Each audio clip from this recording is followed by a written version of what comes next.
straddling the line between fall and winter, the yearly life and death of nature. Halloween is a time of celebration and superstition. But where did it all begin? Halloween's origins date back to the ancient Celtic festival of Samhain.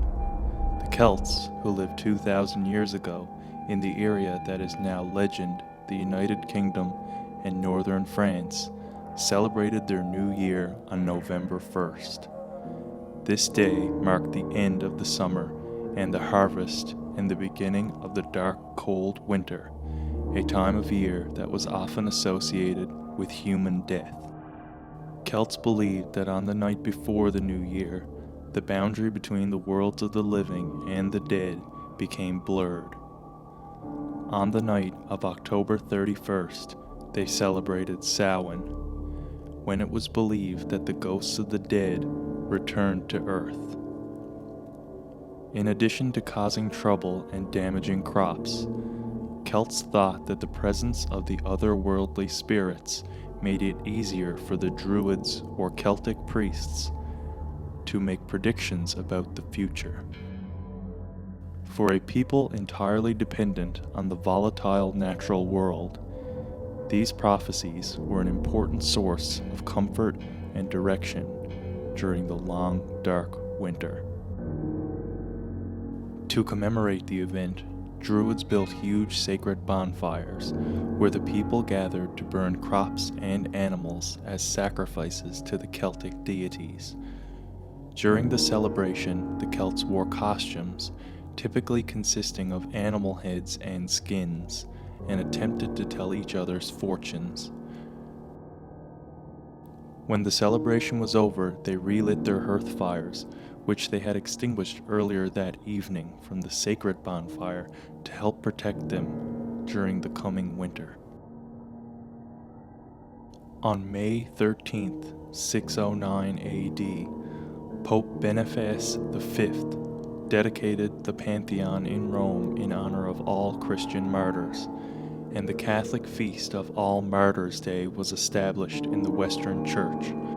Pope Gregory III later expanded the festival to include All Saints as well as All Martyrs, and moved the observance from May 13th to November 1st.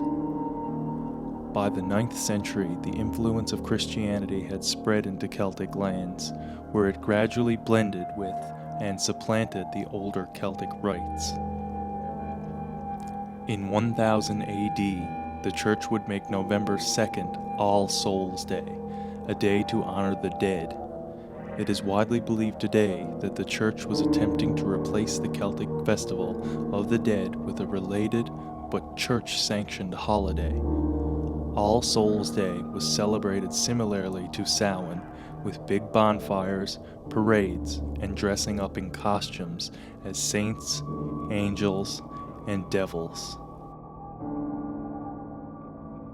The All Saints' Day celebration was also called All Hallows or All Hallowmas, and the night before it, the traditional night of Samhain in the Celtic region, began to be called All Hallows' Eve, and eventually Halloween.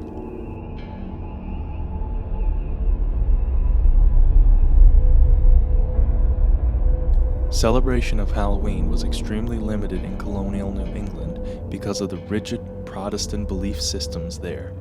Halloween was much more common in Maryland and the southern colonies, as the beliefs and customs of different European ethnic groups, as well as the American Indians, meshed.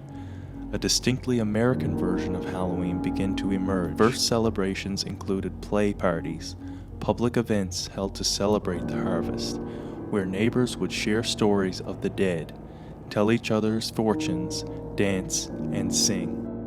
Colonial Halloween festivities also featured the telling of ghost stories and mischief-making of all kinds. By the middle of the 19th century, annual autumn festivities were common, but Halloween was not yet celebrated everywhere in the country. In the second half of the 19th century, America was flooded with new immigrants. These new immigrants, especially the millions of Irish fleeing Ireland's potato famine of 1846, helped to popularize the celebration of Halloween nationally.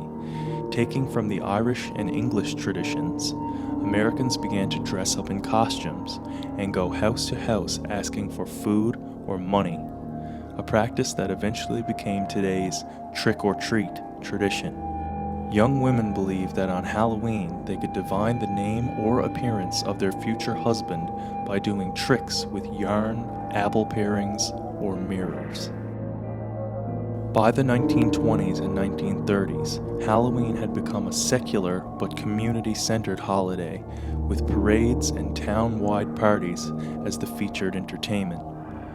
Despite the best efforts of many schools and communities, vandalism began to plague Halloween celebrations in many communities during this time. By the 1950s, town leaders had successfully limited vandalism, and Halloween had evolved into a holiday directed mainly at the young.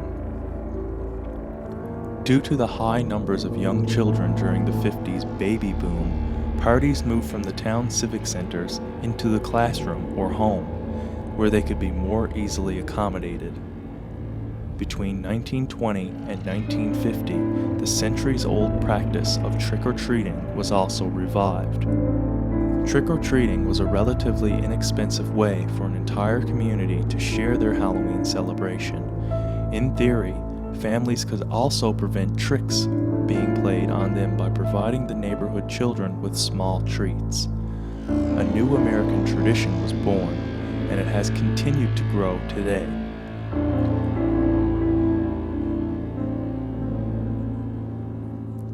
Although many people in North America now see Halloween as just another night to go out and party, drink, and get into mischief, I'd like to think some people see it as a terrifying night of demons, devils, and all the evil that is pent up all year round, released on the world in one spooky night.